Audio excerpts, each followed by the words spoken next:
from the organizing committee of the Teach to Reach conference, and very pleased to be sharing on behalf of the Geneva Learning Foundation some of what we've learned. And we had to learn very quickly. So we've been doing digital events for years. I'm going to be sharing a little bit about my own background. But first of all, thank you for joining this session. So about my background, in many years ago, an Undersecretary General called me into his office and asked me if I could help him bring the organization I was working for at the time into the 21st century. And he said, I'll give you 100, you have 100,000 Swiss francs, 4 people, and you have to figure out with that how to serve the needs of 13.1 million active community-based volunteers. So that's when I became interested in what does education look like at scale? What does it mean how do we solve organizational problems like these? But when we're dealing with hundreds, thousands, or potentially millions of people, of professionals, and we're talking about adult learning, so that's also a very specific context, and we're about organizational learning as well. So some of the questions that then I asked myself, and some of the realizations I had from engaging with some of the people that I found that helped me answer the questions, the learning theorists, the people who'd been practicing, exploring digital learning for decades by the time I met them. And one key thing that emerged is there's a fundamental transformation of the economy of effort. So that's really a question and a statement. What can we afford to do? And then what we can afford to do, which is going to be about new things. Before I go any further, for any of you who are trying to figure out, who can see the benefits and the value of digital transformation for learning, so moving learning into that digital space, well, there's one question that we shouldn't be spending any more time on, and that is, can you learn as well online as you can in a face-to-face context? So in 2010, these two studies, the two biggest meta-analyses performed, really tried to ask those questions and answered them fairly definitively.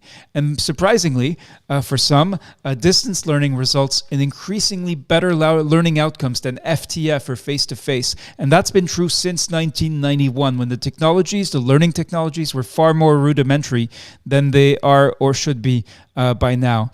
And then the other thing is, some people say, well, let's do the best of both worlds. We can do blended, and that means some face-to-face and then some things online.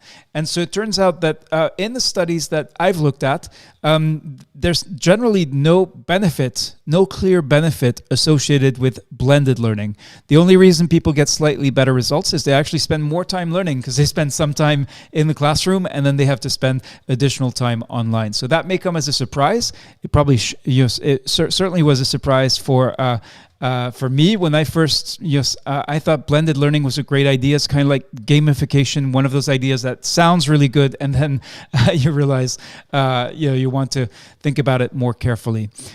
So then came the Geneva Learning Foundation, and really our mission is to explore, to do research and development to figure out new ways, better ways to learn and to harness that digital transformation and its potential. So we developed a theory of change, a lot of it grounded in the work we've been doing since 2016 on immunization, and trying to wrestle with these organizational problems, dilemmas, and so on. And here, I want to talk, at the time the network was 15,000. It is now close to 30,000 and is still growing fast. 90 countries in this conference are 120 countries. We're now running cohorts of 400 people, but then you can see there are more than 6,000 people at this conference. There are more than 6,000 people in the COVID-19 peer hub. And when people think about digital learning, it's usually you think of yourself alone late at night in front of your computer, and that's not that's not necessarily a lot of fun. What we found is, I'm going to tell you about the most amazing outcome, and it is an immunization, and it is some of the people in this room, which is the Impact Accelerator. And I'd like to tell you that this is what digital learning actually looks like, and you can see all of these meetings in various countries You can see, and here you can begin to see the impact accelerator. These are all from July 2019. So obviously pre-COVID, with this affirmation that we are together. And why would these professionals, immunization professionals, be meeting on their own time? This was not a training. This was not their daily work. What were they doing? Why were they coming together like this? Why were they giving each other certificates and awards? Well, I would say that we figured out how to build this kind of human knowledge network, and we did that together. So it's not us at the Geneva Learning Foundation. Sure, we have the learning theory, the practice, but it was really figuring out how to connect that with people on the ground trying to make a change. And then, of course, it can be very nice to meet with peers and enjoy talking about your work and so on.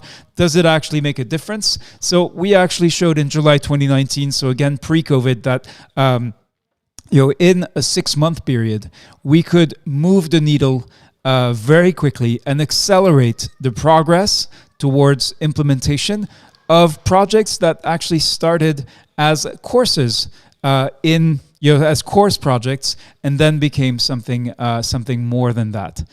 So then came, of course, the shock. All right, then came the shock of COVID, and we saw many organizations, individuals.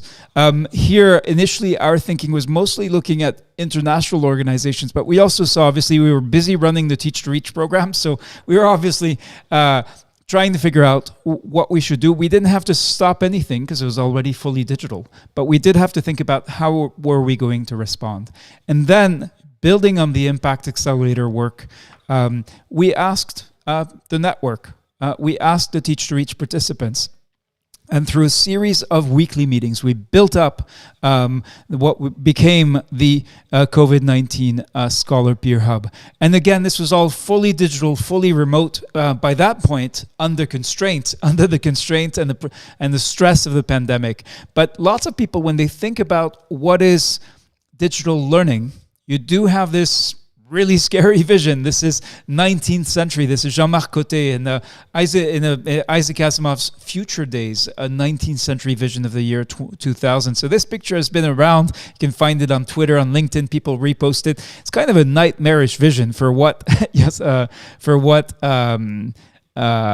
digital learning looks like. Is this what we want? Would we want to put all of WHO's guidelines, for example, into the heads of all immunization professionals? There's also this vision. I'm not sure if the video is going to play, but I'm going to try.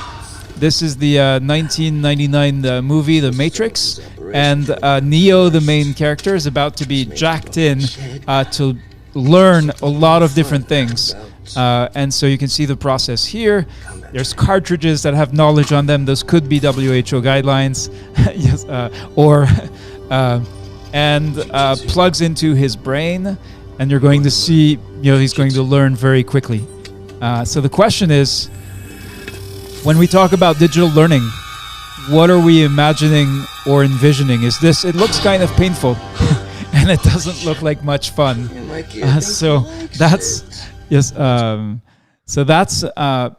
Ask yourself, when you think about digital learning, what is it, and how is it different for those of you who've experienced Scholar courses from what you experienced there?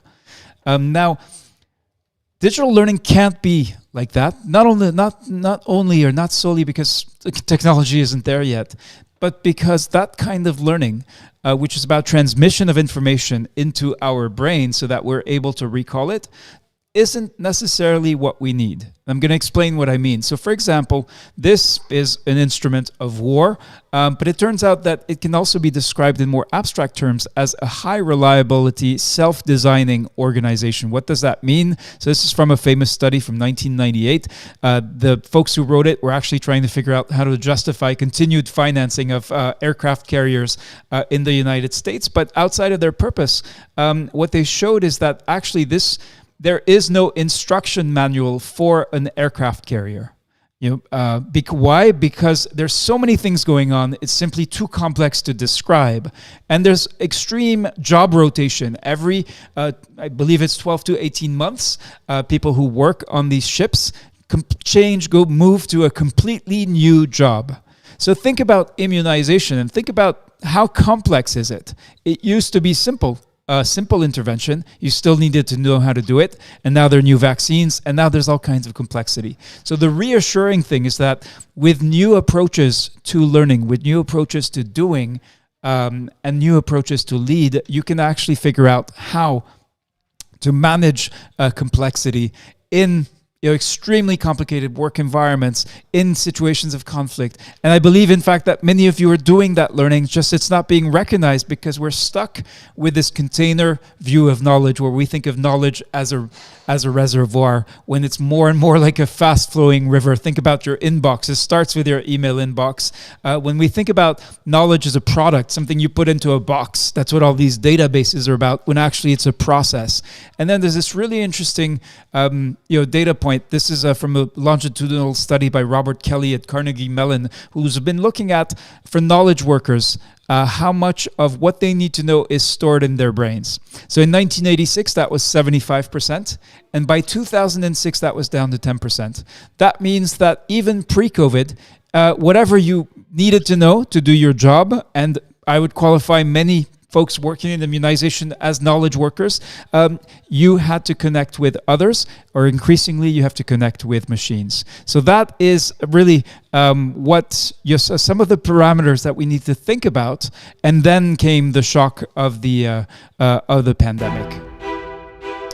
So I'm going to share, we call them 4 secrets. That's kind of for marketing purposes, but really it was about trying to understand, well, many people just tried to do everything that they used to do. So they had a 3-day training, and instead of doing 3 days face-to-face because they couldn't under confinement measures or other restrictions and freedom of movement, they realized they could do it on Zoom. And that's already a step forward. But it kind of goes back to this image of what learning looks like. I'm going to share 4 secrets, if you will, based on, in part, our experience, of course, but also a survey we did I believe in May 2020, asking a number of international organizations, what's been the impact of the shock on your work, on your business? And so this is, we said basically, this is how people described their situation in May 2020. The first one I think is the most eloquent, but you can see the others as well. So, and then we had, for example, an international organization that's working that provides guidance to partners that deal with mines and other explosive ordnance risk. And workshops and events in affected countries were canceled, but then they realized they could still provide remote support. Another organization that we work with that works in refugee camps, and they said, well, our activities include these things, and all these activities have to stop for the protection of our frontliners, the children and parents.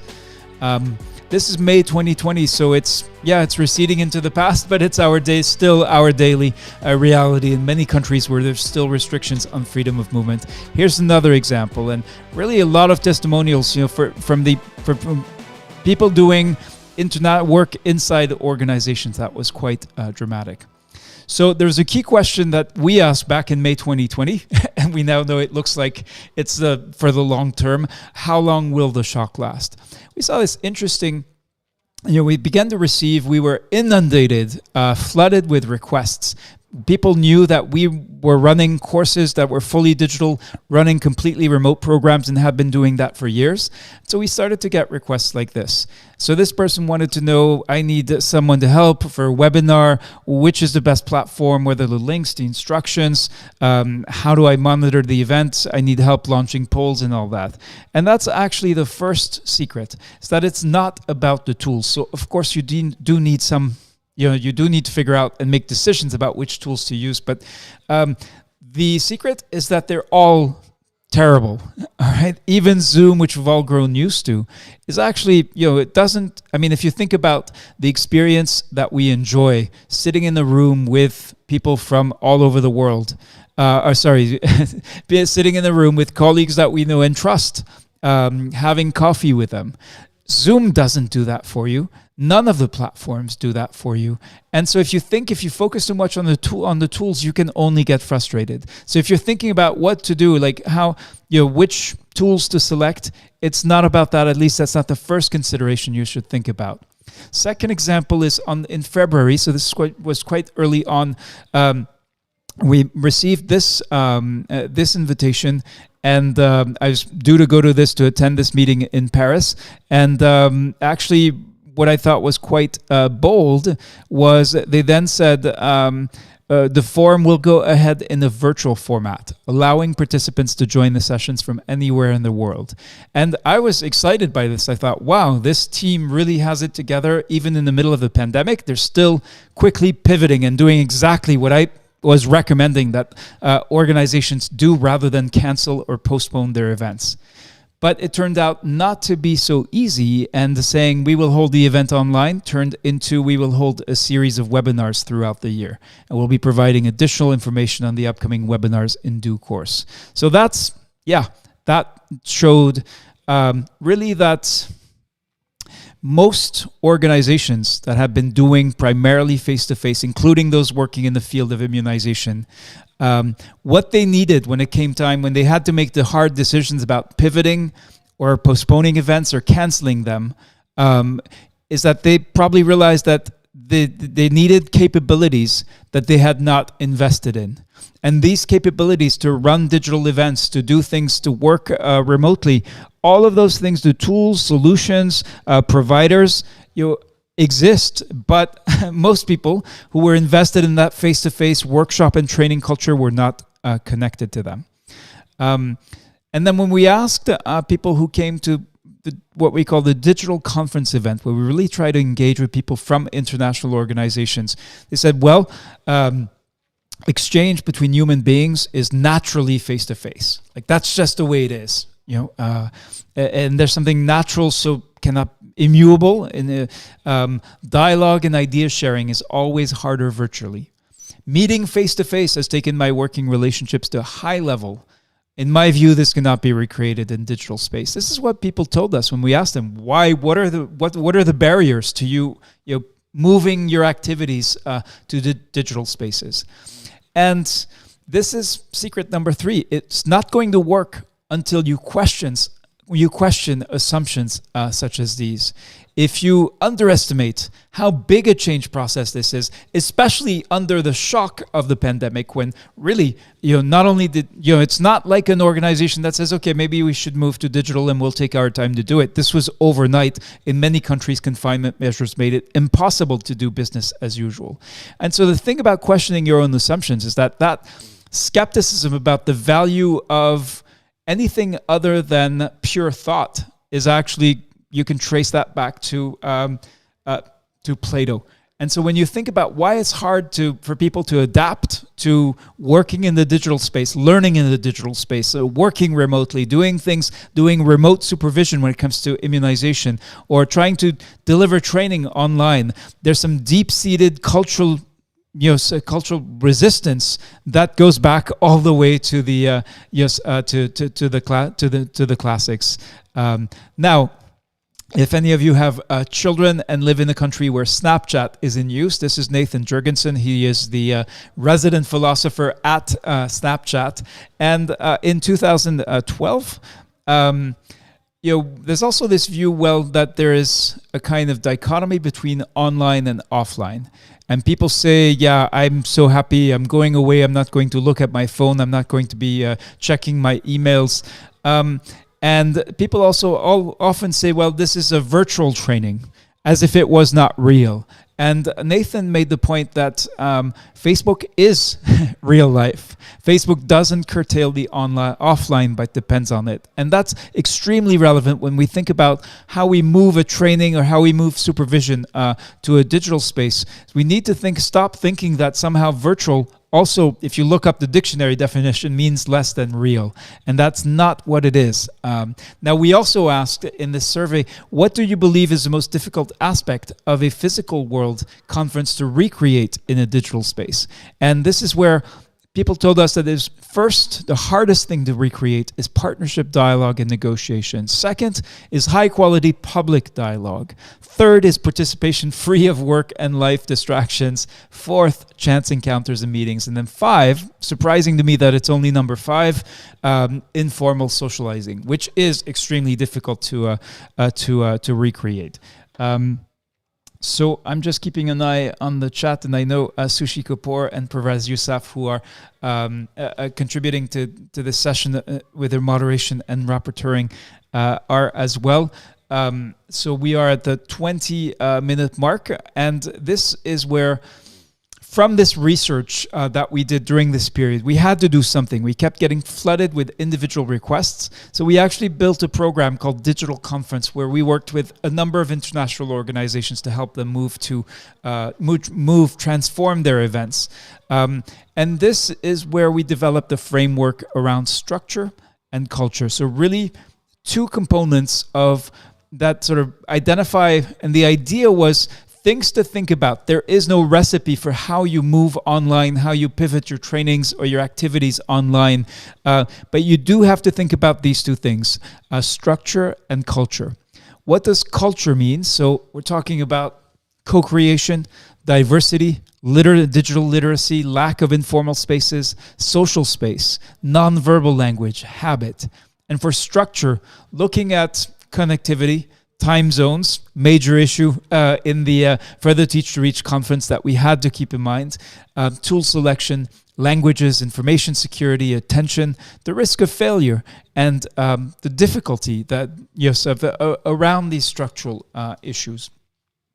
So again, we looked at what people who were organizing conferences, who were trying to pivot training, told us in through our research. For an international conference, the whole meeting needs to be broken down into smaller segments. So we saw the diagnosis of a problem, but we also saw many people, realizing that there were solutions. Connectivity was the other problem. How to select tools. There are probably some good tools out there, but it's difficult to select one. Language interpretation. We have not been able to crack the various functions required for interpretation. Information security.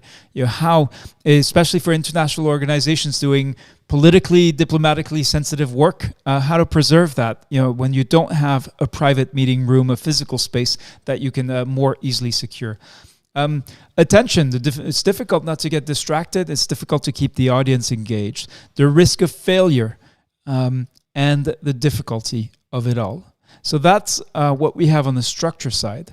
On the culture side is, and again, these are elements of the framework to think about and to consider. So if you're considering pivoting, if you have, but you want to review, you did it quickly, and you now want to go back and review what you did and try to evaluate, figure out how you could improve going forward. If you decide to keep doing it by digital means, these are some things to consider. So for the culture, you have the co-creation, diversity, and so on. So let's look at co-creation first. And this is a difficult one. I'm not sure how to recreate interactive group activities online. What I have seen so far, mostly webinar type, where one person does a lecture. Diversity, how do you make sure everyone understands and is having good conditions to contribute in the exchange? Digital literacy, how do you do it if people can't figure out how to log in, can't figure out how to get to wherever they need to go, whether it's a training, a conference, a workshop, whatever it may be. And then the lack of informal spaces. How do you recreate, the coffee break in a physical conference? How do you recreate those informal spaces where you chat with people, you get to know them, and that you build relationships as well? The social space is very much a part of that. The nonverbal language. Can you tell what people are thinking and feeling if all you see is that there are 400 attendees and at best you see their names and maybe a profile photo? How can you tell apart from that? And then habit, because we're so used to having these types of interaction in person, I think that's actually one of the keys. So to recap, this actually gets us to secret number 4. And really, if you take your event, so whether it's a training, a workshop, a conference, whatever it may be, you can actually reverse engineer it. And this is what we developed. Building on this framework, we then build a semi-structured methodology and path through which an organization or an individual trainer could actually take something that they're doing, whether they moved it online sort of in the shock of COVID because they had to, or whether it's still face-to-face and they just haven't been able to pursue it.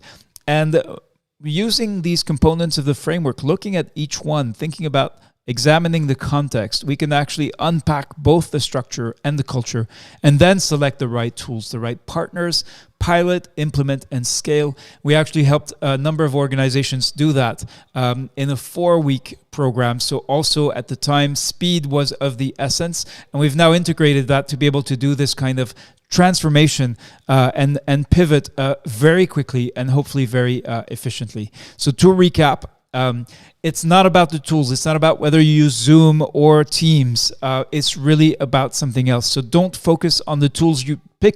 They're all bad and none of them work properly, and we have to make do with them. Secret number 2 is that probably, unless you are digital learning, focused on digital learning, you probably are going to need to learn to do new things, new capabilities. Secret number 3, it's not going to work until you question your own assumptions. And again, those assumptions, don't underestimate how they may be deeply culturally rooted, as well as rooted in an economy. So we discussed in the Francophone session for Teach to Reach this morning, we discussed the question of per diem.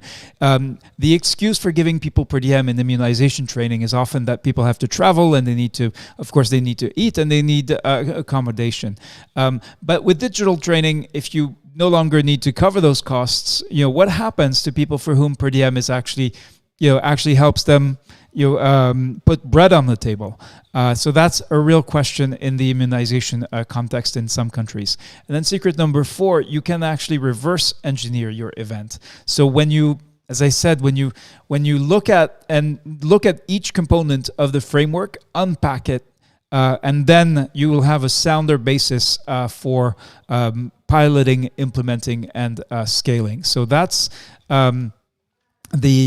so all of this framework has now been put into the Digital Scholar program, and so that this is a comprehensive program that takes working professionals, so not learning specialists, but people who are, trying to get their business done and achieve their business objectives or their immunization goals, or to improve vaccination coverage, and really will take you through this whole process, not only with respect to pivoting, but through the design, we develop learning to drive change, analysis, facilitation, financing, leading change, platforms, apprenticeship, and partnership.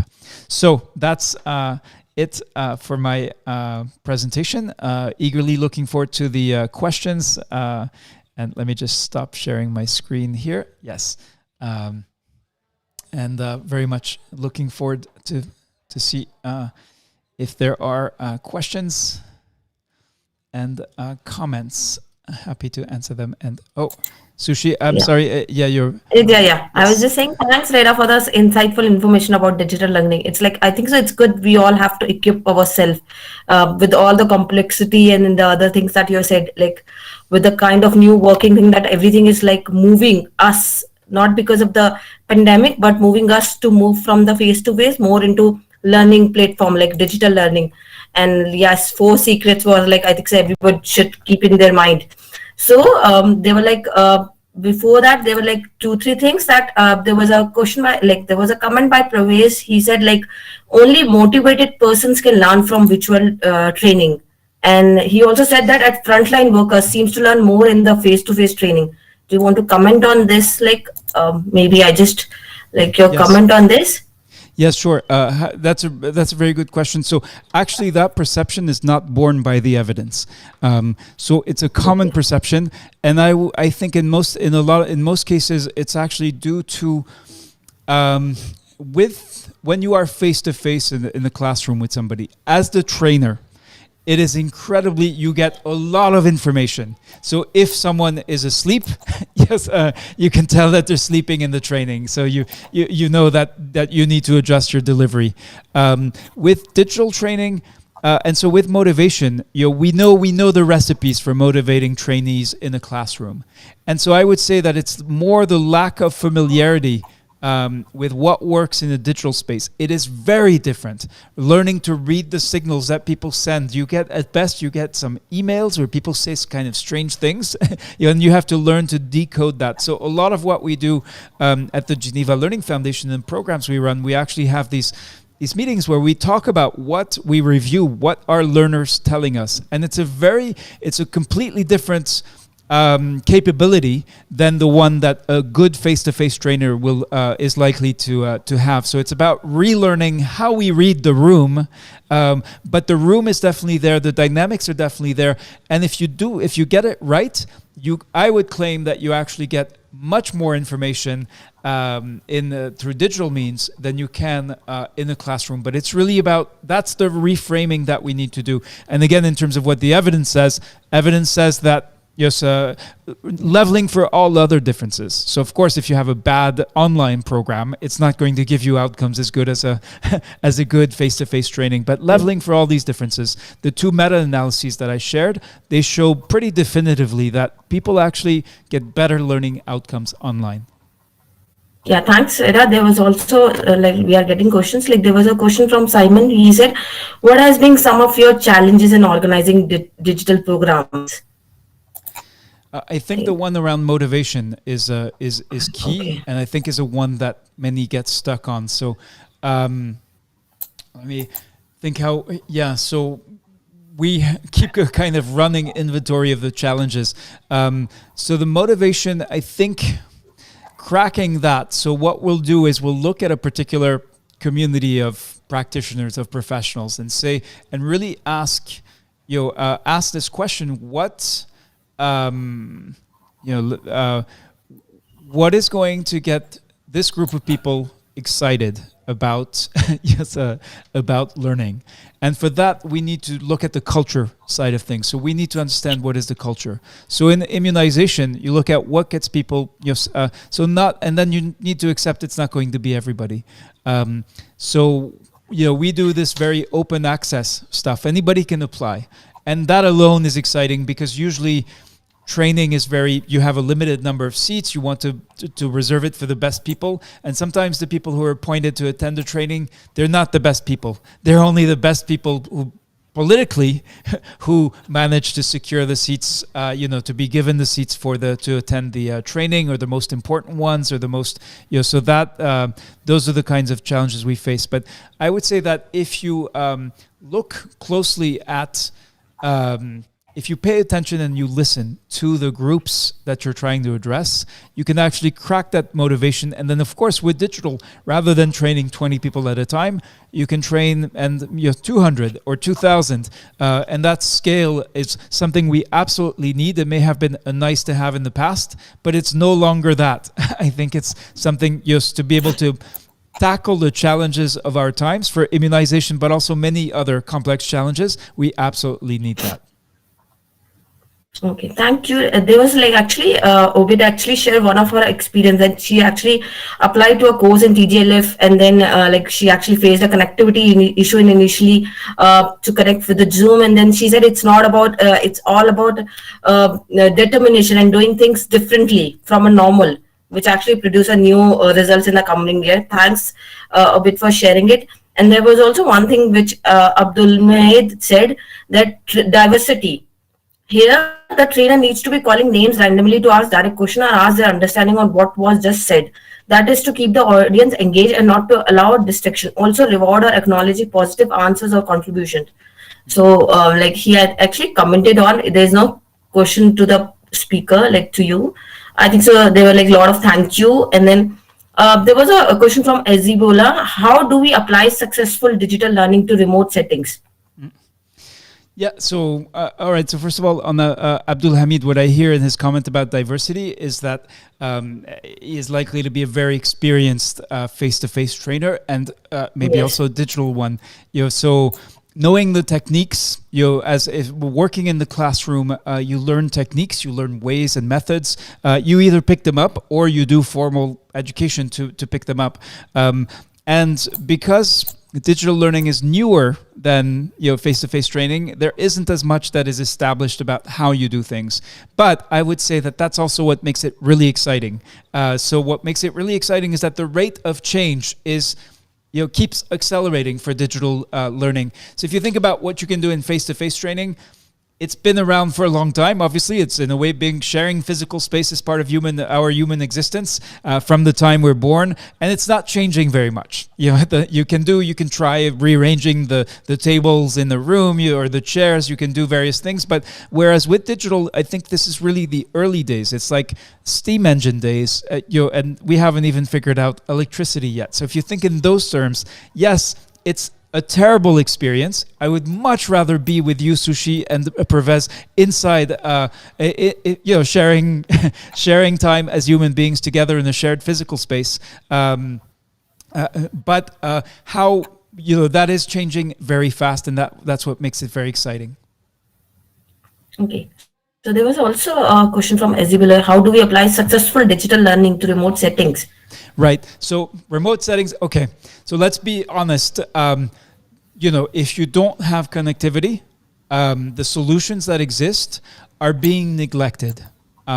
Why? Because the rate of change again is, so you have in the capital city pretty much anywhere in the world you can get decent connectivity if you can afford it. And then there's a frontier. As you go farther out from the capital city, you get to the place where you no longer have any connectivity, right? Where that place is, that frontier, that border keeps receding, and that's a good thing. But that means that in the past, there were people who developed all kinds of creative solutions. So like, I remember seeing like a little box. It was like a little wooden box that you could build yourself. And inside it, you put basically a microprocessor and a little Wi-Fi chip. And you could set up a server for a remote village. And it had its own solar-powered electricity generator. And that was how you gave connectivity. And then health workers could access trainings. Those kinds of solutions, I think, are being neglected because what you have driving this is basically the big technology firms, so Google, Facebook, and so on. They need to keep to really, and actually in a way, so there's positive aspects to this. They want to get everyone as a customer on their platforms, and they're willing to extend the access in order to do that. But that means it's increasingly difficult to think about how we reach. We talk about SMS-based solutions. We heard folks from Gavi talking about that yesterday. We're focused on, we'll go as far as that frontier is, and we'll push to make that frontier recede. We've seen people in our courses go from 3% were from health facilities just 3 years ago, and we're now at somewhere between 20 and 30% of people from health facilities who are able to connect, some with great difficulty, some with a personal sacrifice related to the costs, but things are changing very fast. Okay, so there is also we are getting a lot of so there is also a question from Pravesh. He said digital training works at national and provincial level. What about most important training of FLW, like frontline workers? We have a lot of feedbacks and training monitoring from different levels staff, even third party staff, even FLW wants to be trained face-to-face training. Yeah. So change is hard. Yeah. And so you have the reality of connectivity, but I've seen situations in which the diagnosis starts by saying they do not want digital training, and then we look at it and we see that actually it's a group that may not have a lot of resources, but they're actually using their phones all the time to connect. It might be SMS messages if nothing else is available, and so we first look at, are people using these digital technologies in their daily life?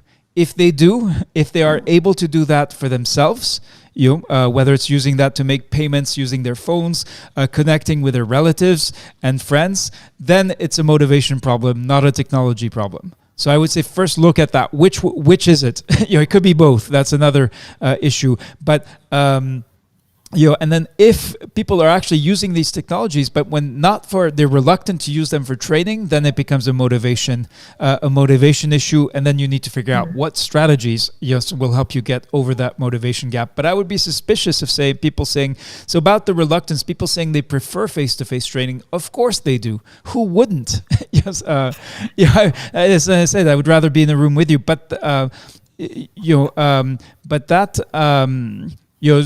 But change is going to happen, like it or not. Increasingly, international donors are reluctant to fund face-to-face training. So why not, if you're in immunization, you organize, you have some responsibility for these trainings, why not be smart, get ahead of the game, and make sure that it's you who owns that training that is going to be offered, because you know the frontline workers that you have trained in the past.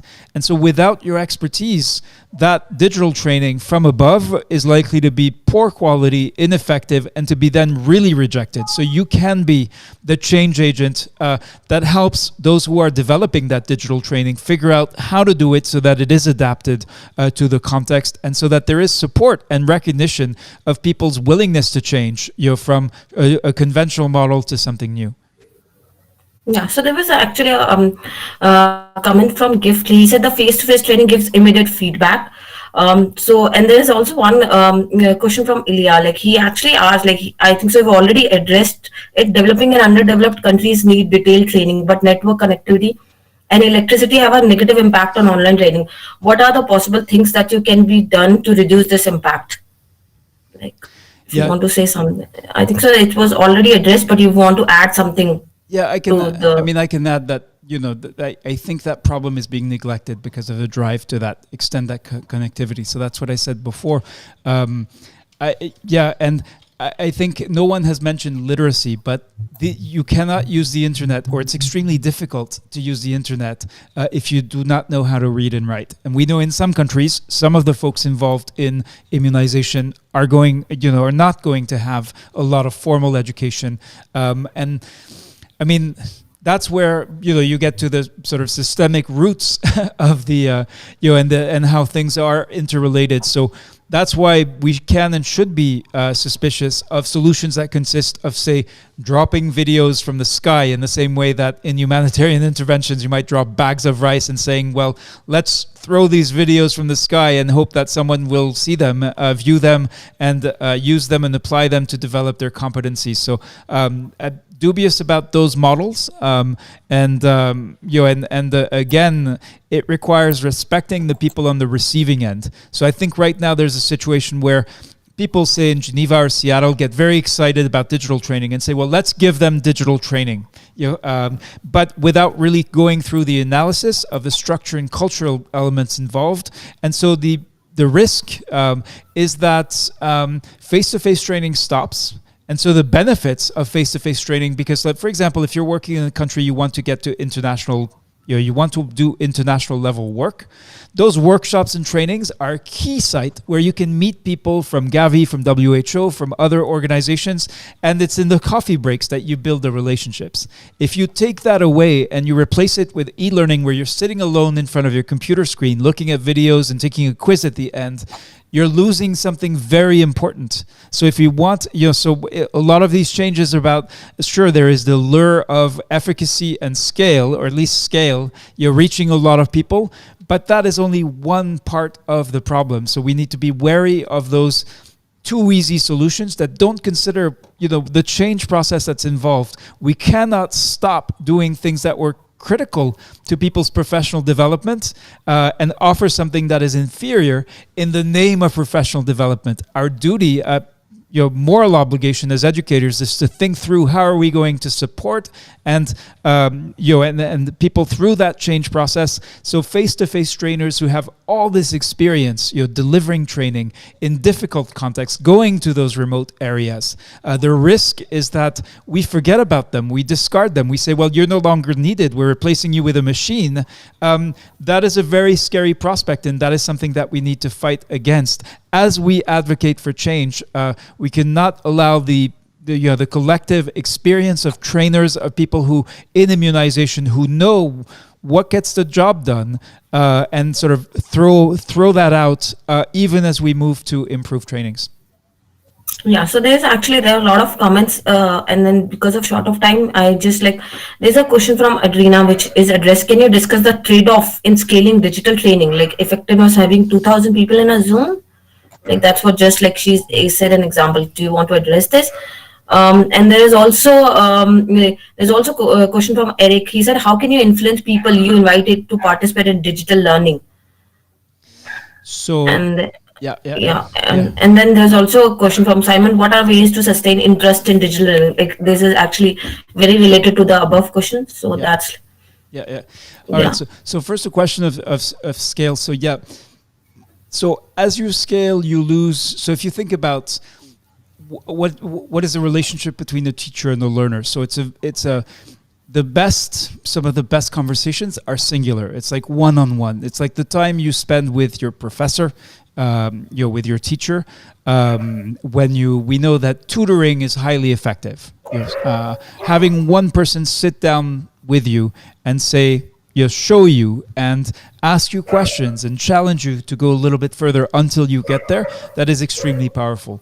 And that right now, we don't have a really good way to scale that. Yes. What we're building, so for those of you familiar with the Scholar program, the scale has come from, what we've done is rely on peer support and specifically peer review. So the formal aspects we do through rubric-based peer review, and then the other part of scale, we called on we weren't sure if it would work, but we sent a message to all of the participants in some of the first courses that we did, and we said, would you be willing to spend a little bit of time helping your colleagues who are starting the new course? And what surprised us above and beyond our expectations is hundreds of alumni responded and said, yes, I want to help. I am ready to help. And so it wasn't about helping us. Yes, it was about helping colleagues, and that was a crucial difference. If we had said we're looking for tutors, would you be willing? Yes, that's a different relationship. So I think what you lose with scale typically is obviously quality, is personalization, is and the space for going beyond information transmission. So there's this model in which you want to push out information to people, but who are they on the receiving end? What do they know? What do they care about?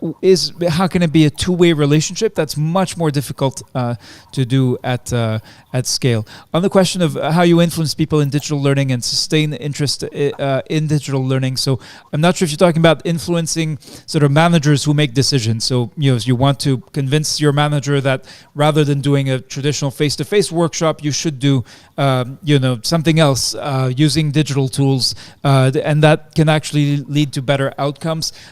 So that's, first of all, it's difficult for the reasons like the sort of historical roots of why people are going to be skeptical about this change. Also because of habit, just like how for people with a university education or just whatever that model, that industrial age model of education is still with us, is pretty resistant to change. And that makes it a significant challenge that should not be estimated. How you sustain interest? Well, it's sort of constant renewal and reinvention. So I don't think, like, what we're trying to do at the Geneva Learning Foundation is constantly think through, okay, what do we do next? We know that it's not just like copy and paste. It cannot be, you cannot simply repeat even something that worked tremendously well once. Unless you're thinking and listening, it may not work the second time, much less the third time. So when we look at new cohorts of the same course, we don't just assume, okay, we'll just do everything the same way we did it. We first do that review of the culture and structure and figure out what has changed, what is changing, how can we do better as well. So it's very much about continuous quality improvement. Yes, so basically a lot of questions related to connectivity issue, and then there was a question from Dr. Anthony. You already addressed related to motivation. Face to face, you could keep the class for 5 to 6 hours, but with the digital learning, we have observed that our participants are not with us after 3 to 4 hours of interaction. And there was also comments from Dr. Taimur, who said that when we become a part of TGLF, it was something new. But later on, when things were enforced to do a virtual training and meeting, people had an issue. But we are doing it confidently thanks to TGLF.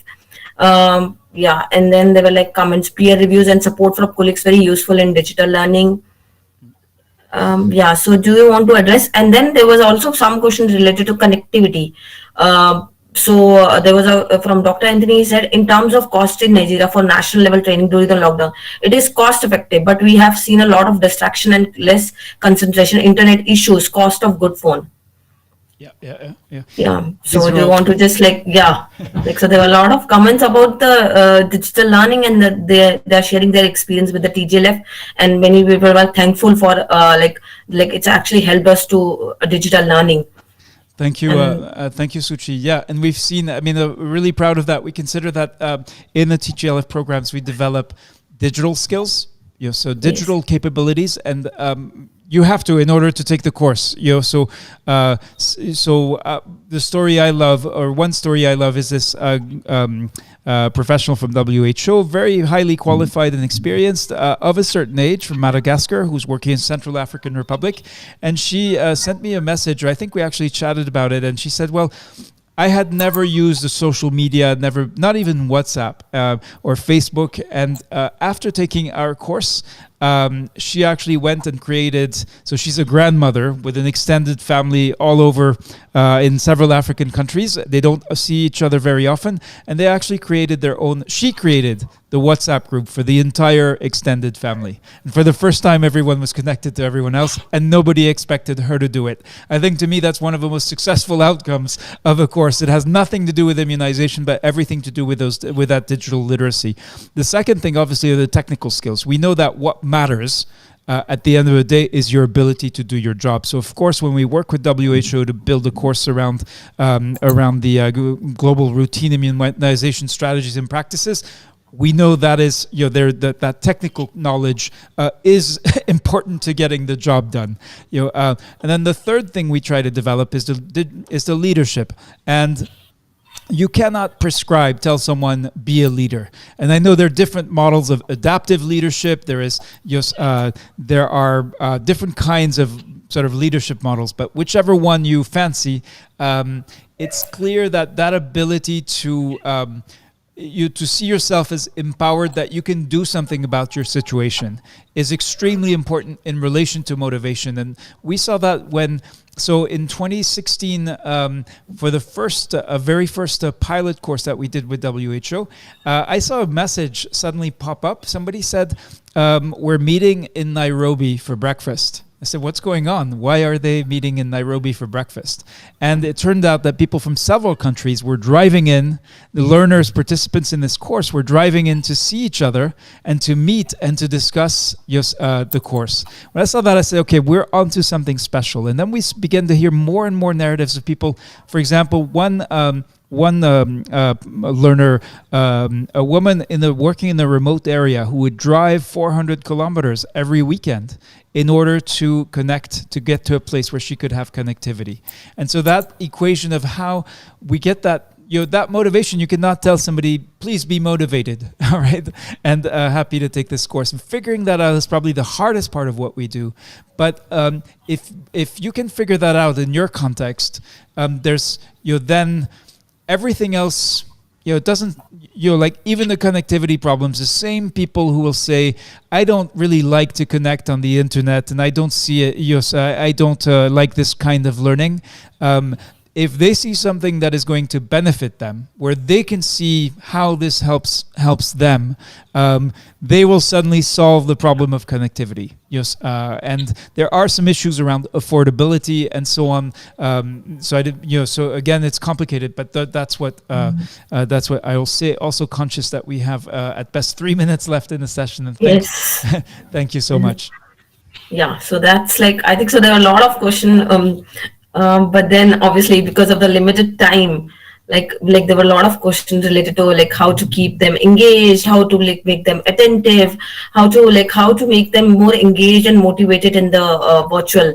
And then people were also saying that face to face is more you get the comments, and then you have more, you can motivate people because they are face to face. And then obviously TGLF has actually helped. There was also saying that pandemic also forced people to move to virtual platforms. But I think so we are not have time to address some of the comments. So but thank you participants for all the comments. And then I think so you can actually reach out to, if Reda is you can actually reach out to him for any queries related to virtual. And also he shared there was a digital scholar, I think so digital, you already shared that there is also a digital scholar programs, right? Do you want to say something about that, so that people can actually be part of that program and learn how to how to be get this skills? So we're working on this, and this one of the, perhaps we'll make an announcement tomorrow in the final plenary. But that's very much part of what we want to do, building on Teach to Reach, is really offer this comprehensive program so that people working in immunization can come in and really focus on their issues. One of the reasons I can't give you recipes for motivation is because it is context specific, and you know more about your people, the people you work with every day, than I do. So it's through the collaboration and the collaborative exploration of possible solutions, unpacking that structure and culture, that we can actually help you problem solve, and that's definitely what we intend to do in this program. So thank you very much for the wonderful moderation, and to Pervez Youssef, and to all of you for the great comments and questions. Of course, we already know each other from many people in the room, but I'm hoping also that there are some folks who are not scholars, who are also here, and look forward to welcoming you in a future course on behalf of the Geneva Learning Foundation. Thank you so much. Thank you so much. Thank you. Great. All right. Thank you. And I'm off to run to the next session with WHO. Take care, everybody. Yeah.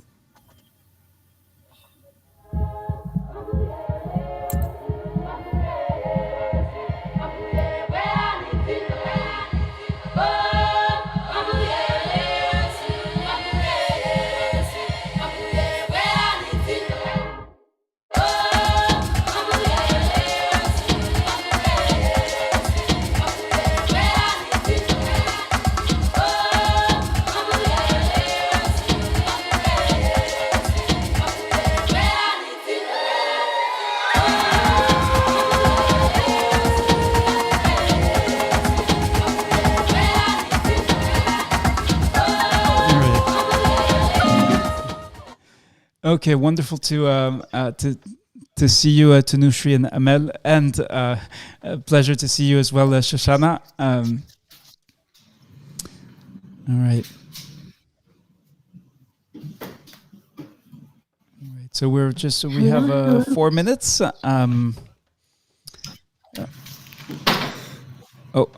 Tanushri, you and Amel are both muted. Be lovely to have you both introduce yourselves in the role you'll be playing in today's session.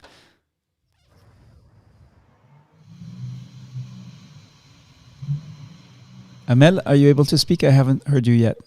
Sure, yeah. Okay, great, wonderful. And Tanushri? Go on. Oh, you're still on mute. Oh.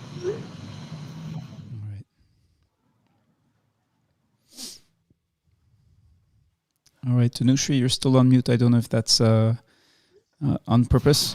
And let me see. I'm just going to go check quickly who else is the names of the folks who are in the session. So, Shoshana, this is a community-driven conference. There are 282 members of the organizing committee. I think I know most, but not all. I'll be right back. Just give me a second. For sure. Sounds good. Hi, Shoshana. And hi, Amel. Hi, can you hear me okay? Yeah, I'm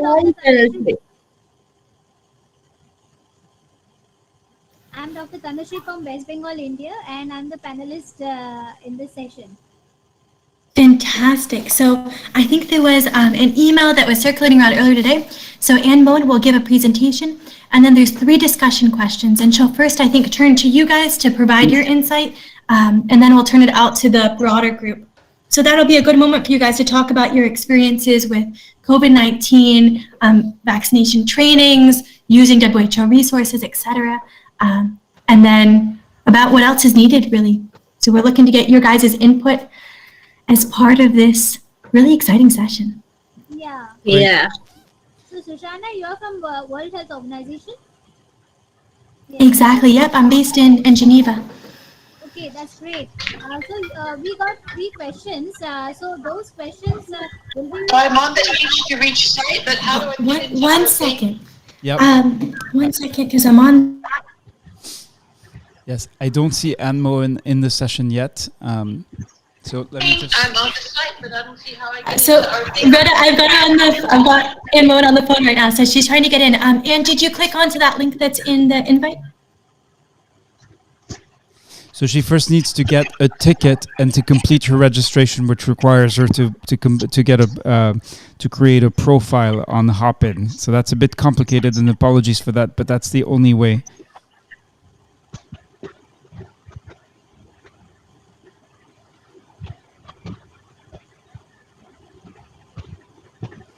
All right, let me just.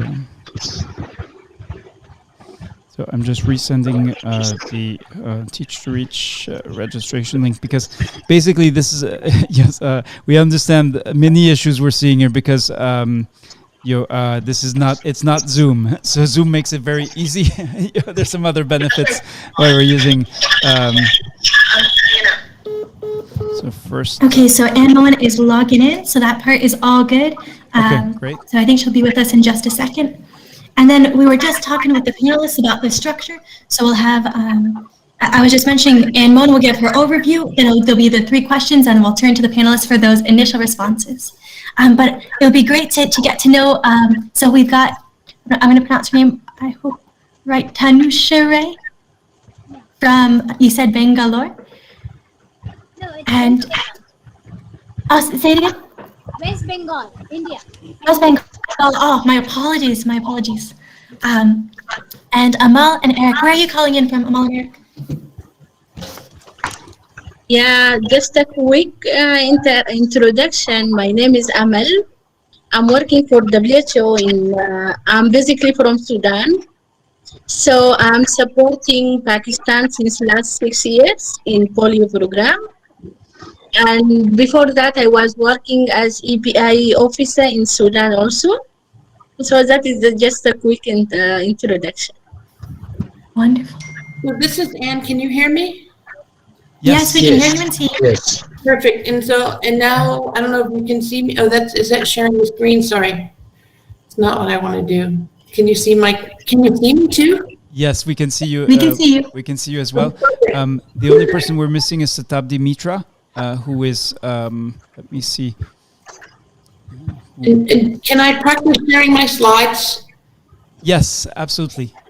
So I go on the little computer thing, right? Yep, with a red. And then, yep. And then I go here. So the tricky part is, when you click on that, it'll give you options. You want to click on the second tab that shows up, so you can select the actual PowerPoint that you want to share. Or you can share your whole screen. That's the other way to do it.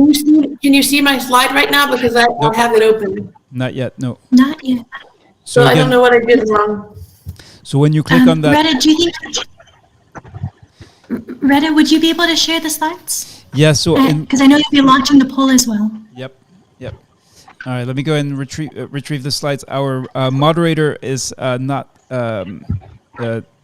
here yet, so Satabdi Mitra. So I'm just going to go and grab the... slides. Yeah. Thanks. I think that would be probably the most straightforward way to make sure we're all good to go. Yeah, just to fully agree. So yes, okay, I found the slides. So give me a minute or two. Perfect. It's nice to see the others on the phone too. Thanks for joining the panel. Yes. So on the, we just did introductions. Let me see if I can get this set up nicely and then share my share from here. And Eric, do you want to introduce yourself as well? Come again. Are you talking to me? Did you want to? Yeah, would you like to introduce yourself as well, so we know where you're coming from? Sure. Yeah, sure. So I'm Eric Womeno. I'm from Ghana, where I work in the subnational and an immunization professional who always we try to make sure that the health system is working. Immunization and letting go in immunization ongoing for our country. So like basically an immunization professional, and also I'm also into as a physician and also assistant also in the country. So basically that's it. And I'm being trained by Geneva, powerful group, and I've learned a lot, seriously. Great. Yes.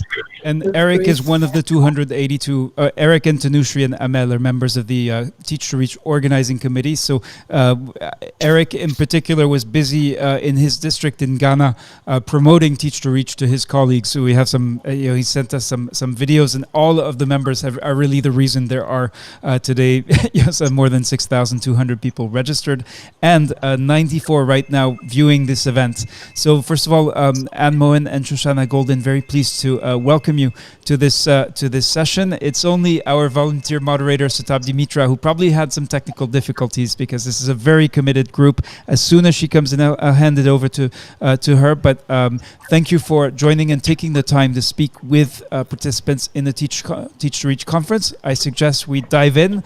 I have the first slide up, and just direct me when you need your next slide. Perfect. Can you put it into presentation mode for me, please?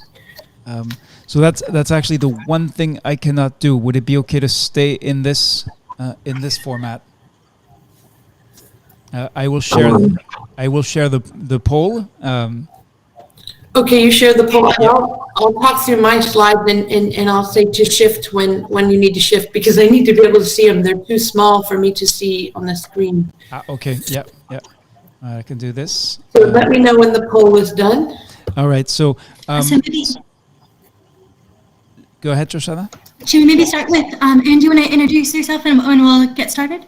Hi, yes. Thank you so much for inviting me to the Teach to Reach session on preparing COVID-19, preparing for COVID vaccine introduction.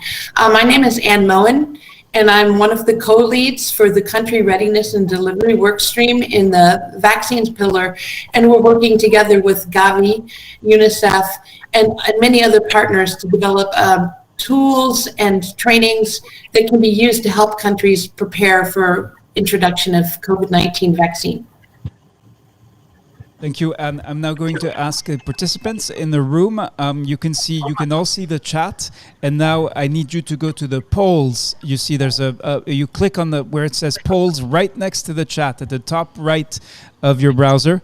And you'll see the first question is to select where you work. So please go ahead and select where you work. So you have lots of options.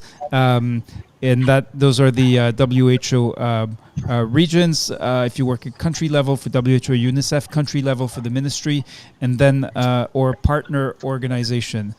So I believe most of the people in the room are likely to be, from the country level. But let's find out with the polls. So please go to the polls. And do you want to wait, Anne and Shoshana, until, or should we proceed? As you wish, that would be great. We could get started while they're finishing the poll. If we can do both at the same time, that would be great. So maybe you go to the next slide then. All right. Yes. And so just basically today, I think I want to cover in a snapshot a lot of the resources that you might find useful for getting your countries ready to introduce COVID-19 vaccine. But I want to start with talking about this first slide, which shows a chart of some of the historic vaccine introductions that have taken place over time. If you look at the first arrow, the blue arrow, that's where the initiation of support for the hepatitis B vaccine, and it needed to be introduced. And you see that from about 2000 to about 2010, we had to roll vaccine out to about 80 countries. So we had about 10 years to do that. Then the next example is